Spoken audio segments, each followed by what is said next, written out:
సోమవారం అర్ధరాత్రి దాటిన తర్వాత అంటే తెల్లవారితే మంగళవారం అనగా గద్వాల పట్టణంలోని జమలమ్మ దేవస్థానంలో హిందూ భక్తుల కార్యక్రమంకి హాజరవడానికి అంతకు 15 కిలోమీటర్ల దూరంలో ఒక మందిరంలో నిద్రకు బస చేసినటువంటి శంకర్ స్వామీజీ గారిని అక్రమంగా అర్ధరాత్రి దాటిన తర్వాత ఒక 10 మంది గుర్తు తెలియని వ్యక్తులని నేను ఎందుకు అంటున్నా అంటే ఆ రోజు ఆయన లిఫ్ట్ చేసేటప్పుడు వారు గుర్తు తెలియని వ్యక్తులే, వారు ఎవరైనా కావచ్చు, యూనిఫామ్ వేసుకొని కూడా వేరే వాళ్ళు కావచ్చు. అట్లా 2 ఎస్ఐలు ఒక 10 మంది కానిస్టేబుల్ గా వచ్చి నిద్రిస్తున్నటువంటి స్వామీజీ వారు వస్త్రం కూడా పైన వేసుకోకుండా ఉంటే వారి ఫోన్ కూడా లాక్కొని వారిని దుర్భాషలాడుతూ వారిని బెదిరించి వారిని అక్రమంగా కిడ్నాప్ చేసినట్టుగా తీసుకొని వెళ్ళి ఒక 4 గంటలు ఎక్కడికి తీసుకెళ్తున్నారో తెలియనటువంటి ఒక భయానక వాతావరణం సృష్టించి వారిని భయపెట్టించి మహబూబ్ నగర్ జిల్లా బయటికి తీసుకెళ్ళి మహబూబ్ నగర్ జిల్లాలోకి ఎంటర్ కావద్దని చెప్పి వార్నింగ్ ఇచ్చినటువంటి తెలంగాణ పోలీస్ ఏదైతే ఉందో ఈ దుశ్చర్యని మహాజన శక్తి తీవ్రంగా ఖండిస్తా ఉంది. శంకర్ స్వామీజీ మీద మీకేమైనా అభ్యంతరం ఉంటే, మీది నిజమైతే, మీ సైడు ఏదైనా వాదన ఉంటే మీరు లిఖితపూర్వకంగా రావాల్సి ఉండే, తెల్లవారుజామున రావాల్సి ఉండే, పొద్దున పూట అందరు ఉంటున్నప్పుడు రావాల్సి ఉండే. కానీ అర్ధరాత్రి పోలీసు వాళ్ళే దొంగల వాళ్ళే వచ్చి శంకర్ స్వామీజీని భయానక వాతావరణం గురి చేసి ఒక సగటు హిందూ స్వామీజీని మీరు భయపెట్టే వాతావరణం సృష్టించారంటే దీని వెనకాల రేవంత్ గవర్నమెంట్ ఉన్నదా, లేకపోతే షరియత్ లా ఏమన్నా మీరు అమలు చేయాలని చూస్తున్నారా తెలంగాణలో, లేకపోతే హిందువుల యొక్క హక్కైనటువంటి దేవాలయ దర్శనం కూడా దూరం చేసి సాధు సంతులని రెచ్చగొట్టే కార్యక్రమం చేస్తున్నారా? మీ దగ్గర లిఖితపూర్వకమైన ఆర్డర్ ఉన్నదా?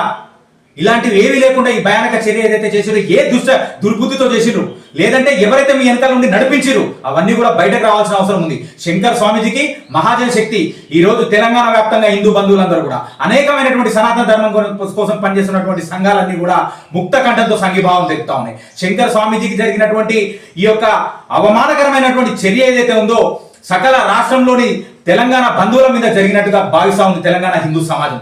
కాబట్టి ఈ ఘటనకి ప్రభుత్వం బాధ్యత తీసుకొని సంబంధిత పోలీస్ అధికారుల మీద చర్యలు తీసుకోవాలి, విచారణ జరపాలి, సస్పెన్షన్ చేయాలి. దుర్భాషలు అనేటువంటి ఏమన్నా నువ్వు స్వామీజీ అని అడుగుతాడా ఒక పోలీస్ ఆఫీసర్?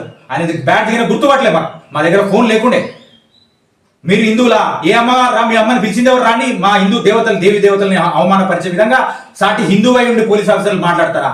అక్కడ జరిగే కార్యక్రమం ఏంటంటే చాలా సంవత్సరాలుగా ఆ జాతర కార్యక్రమం ఏదైతే జరుగుతా ఉందో ఆ జాతర కార్యక్రమంలో జంతు బలి ఇచ్చే కార్యక్రమంలో హిందూ విధానాల ప్రకారంగా జట్కా అని చెప్పేసి మనం ఒకే వేటులో యానిమల్ని కనుక మనం బలి చేసినట్టయితే దానికి ప్రెషర్ పెయిన్ తెలియకుండా ఉంటది. అలా కాకుండా ఒక దుర్మార్గమైనటువంటి అన్యమతస్తుల ముస్లింలు అనేటువంటి హలాల్ పద్ధతి ప్రకారం చేసేదైతే ఉందో జాతర హిందువులది, ఖర్చు హిందువులది, కార్యక్రమం హిందువులది. ముస్లింలు చేయకూడదు, హలాల్ పద్ధతిలో అసలు జీవిని హింసించకూడదు, దాని ప్రాణం పోతే ఒకటే క్షణంలో పోవాలా, లేకుంటే గిలగిలా కొట్టుకొని పోయి దానిలో అడ్రినలిన్ రెస్పాండ్ అయ్యి కార్టిసోల్ ఉత్పత్తి అయ్యి ఆ కార్టిసోల్ కణజాలకి వెళ్ళి ఆ కార్టిసోల్ని తిన్నటువంటి విషపు ఆహారం జనాలు తిని ఆ జనాలు మదమెక్కి కొట్టుకొని పోయేటువంటి సంస్కృతి మీది, మనది కాదు. కాబట్టి దాని నుంచి దూరంగా ఉండాలని చెప్పేసి హిందువులను జాగృతపరిచినటువంటి శంకర్ స్వామీజీ వారు వచ్చి దాన్ని ప్రారంభించాలని మన హిందూ సగటు రజక సోదరులు, హిందువుల మంగళ సోదరులు ఎవరైతే ఈ కార్యక్రమాన్ని నిర్వహించుకొని హలాల్ చేయాలో, జట్కా పద్ధతిలో బలి ఇవ్వాలో వాళ్ళు చైతన్యమే వాళ్ళ ప్రోగ్రామ్ స్వీకరించి స్వామీజీని పిలుచుకొని వస్తే, స్వామీజీ వస్తే ఎక్కడ వీళ్ళు ముస్లింలు అక్కడికి ఎంటర్ కాకుండా దాంట్లో డబ్బులు సంపాదించుకోకుండా పోతామని చెప్పేసి వాళ్ళు రాజకీయపరమైన కుట్ర చేస్తే రేవంత్ సర్కార్ దీనికి షరియతులను అమలు చేయడానికి హెల్ప్ చేస్తూ దానికి స్వామీజీని భయంకరంగా భయపెట్టించి ఎలగొట్టే ప్రయత్నం చేస్తే భయపడేవాడా శంకర్ స్వామీజీ అనువంశికంగా అమ్మవారి పూజ చేస్తున్నటువంటి శంకర్ స్వామీజీ అవసరమైతే అపర కాళికా శక్తితోటి తిరిగి గద్వాల పట్టణాన్ని చేరుకుంటారు. మీరందరూ చూస్తారు ఏ విధంగా ఏ ప్రభుత్వాలు ఆపితే చూస్తామని చెప్పేసి మహాజన శక్తి ఈరోజు హెచ్చరిస్తా ఉంది రాష్ట్ర ప్రభుత్వాన్ని.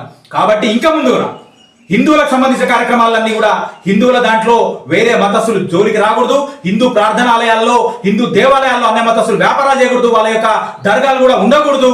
హిందువులకు సంబంధించిన కార్యక్రమాలను కనుక ప్రభుత్వం రక్షణ కల్పించకుండా ఇట్లా విపరీత చర్యలకు దిగబడితే మాత్రం తన గోతిని తానే తవ్వుకున్నట్టు అవుతుందని చెప్పి రాష్ట్ర ప్రభుత్వానికి హెచ్చరిక చేస్తా ఉన్నాం. ఇప్పుడు ప్రభుత్వానికి ఒకటే చెప్తా ఉన్నాం, ఇదే హిందూ స్వామి ఇదే శంకర్ స్వామీజీని అదే జమలమడుగు దేవస్థానానికి మర్యాదపూర్వకంగా అదే పోలీస్ ఆఫీసర్లతో తీసుకుపోతారా, లేకపోతే ఆ పోలీస్ ఆఫీసర్లు వాళ్ళ జాబుల నుంచి తొలగించే వరకు మేము చట్టపరంగా, సామాజిక పరంగా, సాంఘిక పరంగా హిందూ బంధువులందరూ కూడా ఏకమై పోరాడతామని చెప్పి మహాజన శక్తి హెచ్చరిస్తాం. జై మహాజన శక్తి, మహాజన శక్తికి జై.